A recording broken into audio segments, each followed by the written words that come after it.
Hi everyone, welcome to Miss Adams Teaches English Language and Literature A-Level. In this video, we are going to be having a little look at the article 1.2, As Gay People Celebrate the Treatment of the Disabled Just Get Worse by Ian Birrell from the Voices in Speech and Writing anthology.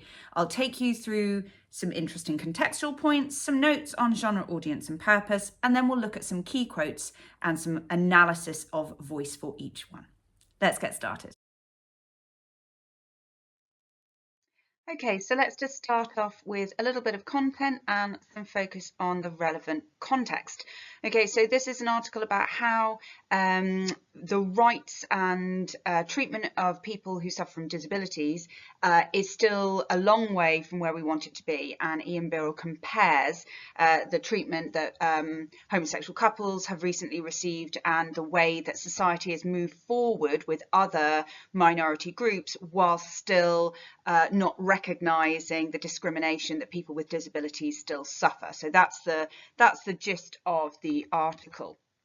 So who is Ian Birrell? Well, he is a very kind of famous writer in that he's done in the world of journalism. He's done a lot of different things. So he is a weekly columnist from the Eye. When he did this piece, it was when the Eye was very much the sister company of the Independent. It's since been bought by the Mail, and he's a contributing editor of the Mail on Sunday. He's also been a foreign correspondent, and he has done various kind of campaigning, African music, and he's done this whole kind of musical tour on trains, all very interesting if you want to have a look at it. But something that is very, very important to this is that he is a campaigner for those with autism and other learning difficulties, and he did this huge expose about the treatment of those with learning difficulties and autism, essentially being put into modern day kind of lunatic asylums. And so he's done a lot of work on that. Now, he's also worked for David Cameron as a speechwriter,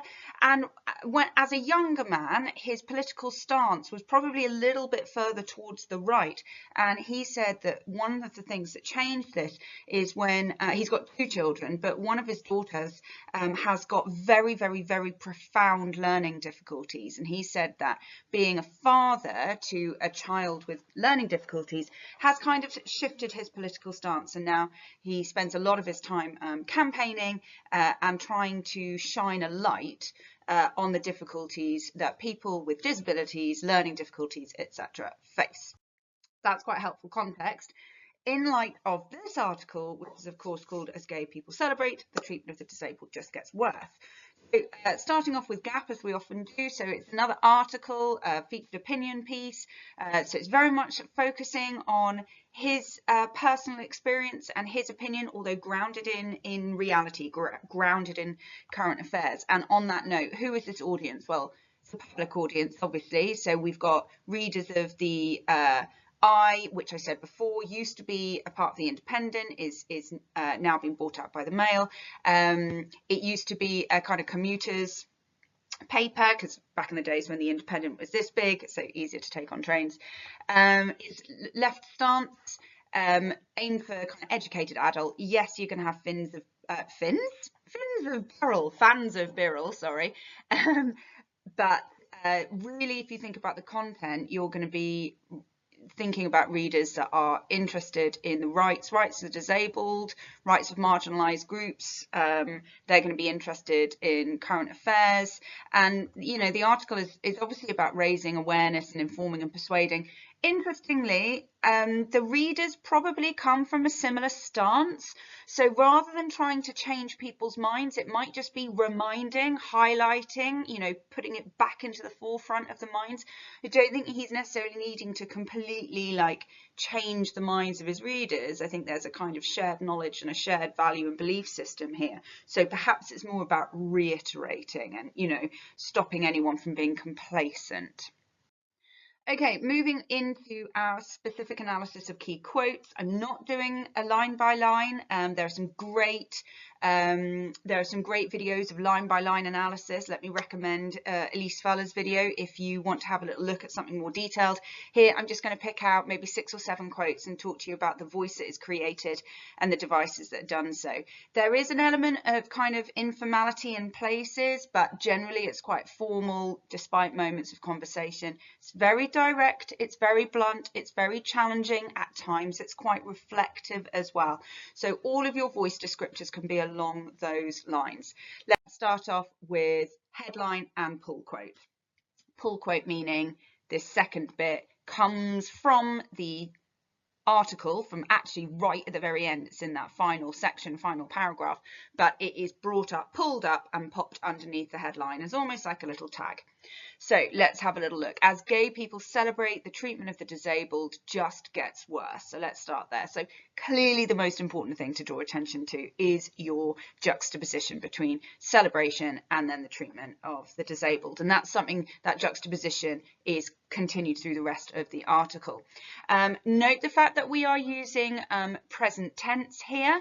So this idea that there's a kind of immediacy, not just about the celebration, but of the treatment as well. And I think it's interesting in terms of the way he structured this complex sentence. As gay people celebrate, okay, so there's our subordinate clause, but notice that it is at the front of the sentence, i.e. that celebration is coming first, and then the main clause, but that is put at the second half of the sentence, the treatment of the disabled just gets worse. Note that adverb, just, it just gets worse, so nice intensifier there.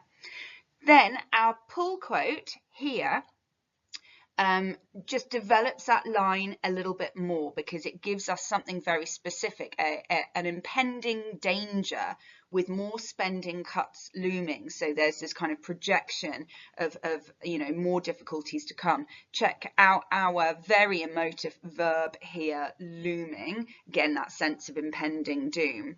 Are we content to leave one minority locked out of society as second-class citizens? So obviously we've got a rhetorical question here, this interrogative statement. It's very challenging. So if you're talking about the idea of him being particularly direct, yeah, this is a challenge. It's challenging the reader. Hang on, what are we doing? And obviously we've got this metaphor that is all about exclusion. Yeah, that's what this is. It's locking out. And notice the kind of the sort of the struggle that is associated with being locked out. They don't have a way in. It's like the suggestion of who is, you know, who has the key to this more inclusive world. So a powerful and dramatic start.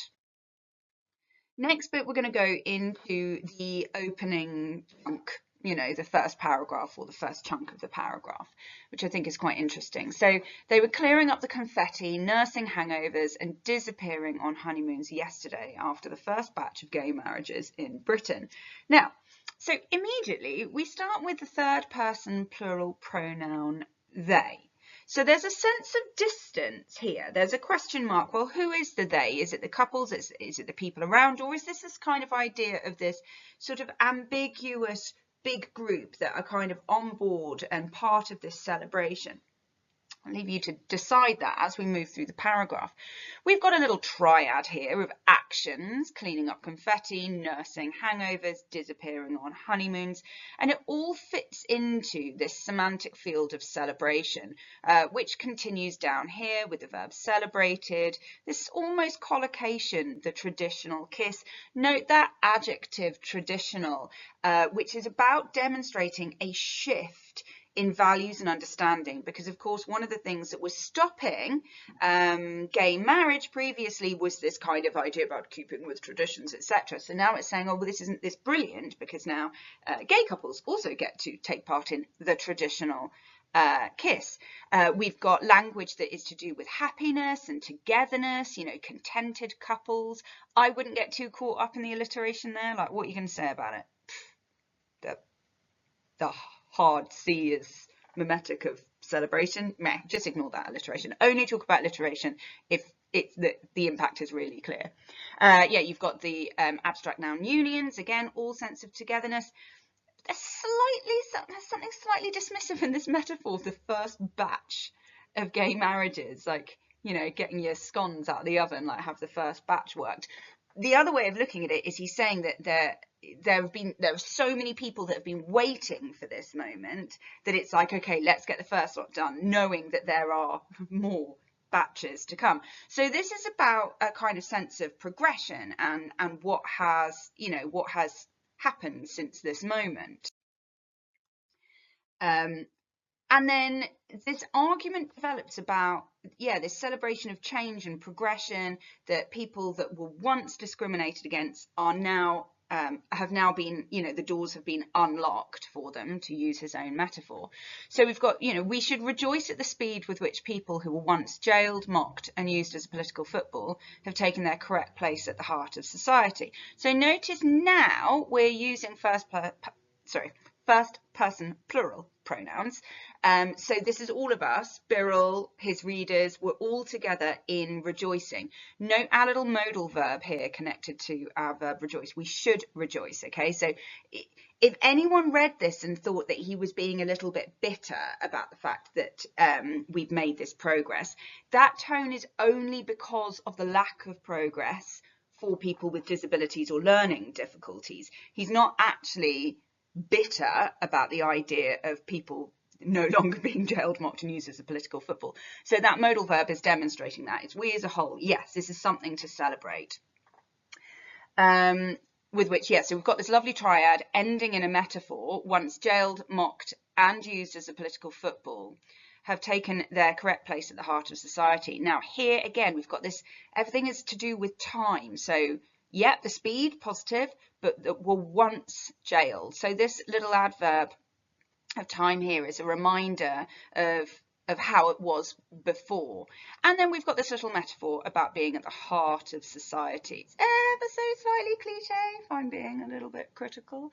And again, notice with adjectives like correct, Birrell is being very careful to say, yes, this is good, but he's obviously just going to highlight it against what's happening to disabled people. Let's move on to that, because I'd say that in the extract that Edexcel has given us, because it's just worth noting that there have been parts of the article edited out. Okay, it's not actually the full shebang. Go and read the full shebang. It's worth doing. But there is this shift that happens nearly halfway through the extract where it goes from, all right, this is how it is at the moment for gay couples and how it has been for various minority groups, and then right at the bottom of the first column you get this shift and suddenly it moves to, okay, that's great, but what about this? Okay, so whole text structure, shift in topic, shift in tone. So we've seen a similar rapid shift in attitudes on gender and race for all the hurdles that still exist for both women and ethnic minorities. So we've got a little hurdles there, again reminding us about struggle, and also it's worth just pointing out this little adverb again here that still exist. So he's not saying that life is perfect for marginalized groups, but he's saying that, you know, we can still see rapid shift, so speedy pace, rapid shift for other marginalized groups. And then we get this frontal coordinate conjunction that's a negative yet. So we're introducing the flip side of the argument, which is bam, like the point of the whole thing.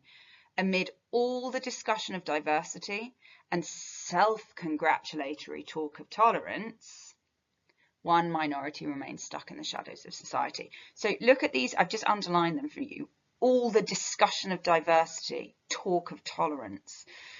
The nouns discussion and talk here is quite vague, it's quite broad, and there's something about the plosive alliteration here, discussion, diversity, talk, tolerance, that feels quite quippy, which ties in to this I can never say that word, adjectival phrase, self-congratulatory, which really creates the critical tone. It's like Birrell is saying that the world is saying, oh, aren't we great? Aren't we great? You know, we're able to do this talking. We can talk, can't we? We have discussions and we talk. And yet there's this minority stuck in the shadows. There's a little smack of, you know, we're doing a lot of talking. Are we actually doing enough acting? But we also then have this very emotive minority, emotive metaphor. One minority remains stuck in the shadows of society. So it's quite a menacing image as well. And notice that verb stuck. It should remind you of the earlier metaphor about being locked out. And just if you look at this determiner here, it's one minority. So he's saying we're doing all of this great work here, but hang on a minute. What about this one? Continuing with this quite critical voice, but adding this sort of like a factual tone as well, like adding a little bit of authenticity and credibility here, whilst remaining very, very emotive in his voice. He says, reported hate crime is rising with stories of awful abuse commonplace. So let's start off with this declarative statement. It's a real kind of bam. This is where we get this factual tone. Reported hate crime is rising, but notice our verb form here is rising. So in present continuous. So the suggestion is it's going to get worse. By the way, this is not Birrell ellipsis. This is Edexcel having taken out a bit of the article. You can multiply all these damning statistics. So note the direct address here. So this is massive reader engagement. You can multiply all these damning statistics. A little bit of parenthesis here, just to qualify what is in these damning statistics, and these are the terrible stories of routine harassment. Check out these three adjectives: awful, damning, terrible, all pre-modifying these nouns: stories, statistics, abuse, and all incredibly negative in tone. All of these words are to do with suffering. So it's quite a nice little triad of adjectives there, reminding us of the plight of these people. You've also got the adjective routine harassment, this kind of normalized harassment, which is obviously very, very scary. Then we get stuck straight into an imperative. So back to this direct address. Just imagine the rightful outcry if this was happening to people because of their gender, sexuality, or skin color. So we've got this triad here that is another reminder of the other marginalized groups that people are fighting for. And he's saying, again, this adjective rightful, he's not saying that it would be wrong for people to be upset if discrimination was occurring because of gender, sexuality, or skin color. He's pointing out through this adjective that it is rightful. He's just saying, why aren't you having the same reaction when people who are disabled are being treated this way? I really like this quote. I think it's got some lovely sound effects in it. Continuing with our critical voice, direct, but with a little edge of mockery here as well. So instead of invitations to drinks after work and weekend dinner parties, there is befuddled British embarrassment at best, coldness at worst, towards people with disabilities. So check out this kind of hypothetical situation that he's offering to us. This is so normalised, isn't it? Drinks after work, fancy a drink after work? Yeah, sure. You know, having a dinner party, come round. Something that is so kind of commonplace, so routine for most people. And he's saying instead of that, there is befuddled British embarrassment at best. So the plosive alliteration here, all of those B's, it almost mimics that awkward British sort of sound of people awkward. Particularly, it's a quite British sound if I'm also stereotyping. But he's being quite mocking here. But that is at best. So now we've got this juxtaposition because we've got these antonyms here at best and then coldness at worst. So you either treated it, oh, isn't it awkward, I've not invited you, or you're just ignored. So this coldness again ties into the idea of being stuck in the shadows, out of the warmth, or locked out. It's about exclusion. This is the last line of the article. I remember I said I'm not doing every single bit, it's just a little zip through for you. But this is, again, it's a real punchy moment that is using that direct address once more to engage the reader and just reiterate the need to be inclusive, because the message is, well, this could happen to you. And remember that only 1 in 6 people with disabilities was born with them. One day, this minority might include you, whatever your colour, gender, or sexuality. So I've set up here, there's this idea of him being quite authoritative in this moment in his voice, and it ties in with the other use of statistics as well. He sounds very credible, yet at the same time, he's also being very conversational, which you get through this frontal coordinate conjunction.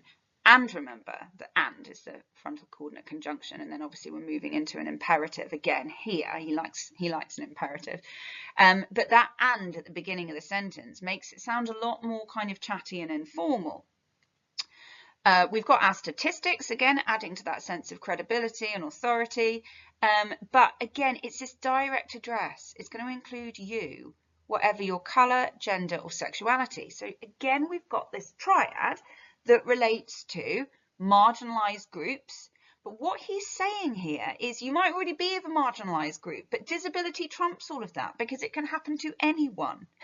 Disability does not discriminate. So it's a real call to action at the end of the piece. And you can see how strongly he feels about this. If you wanted another word to describe voice, to describe tone here, I think you could easily argue that there is such passion.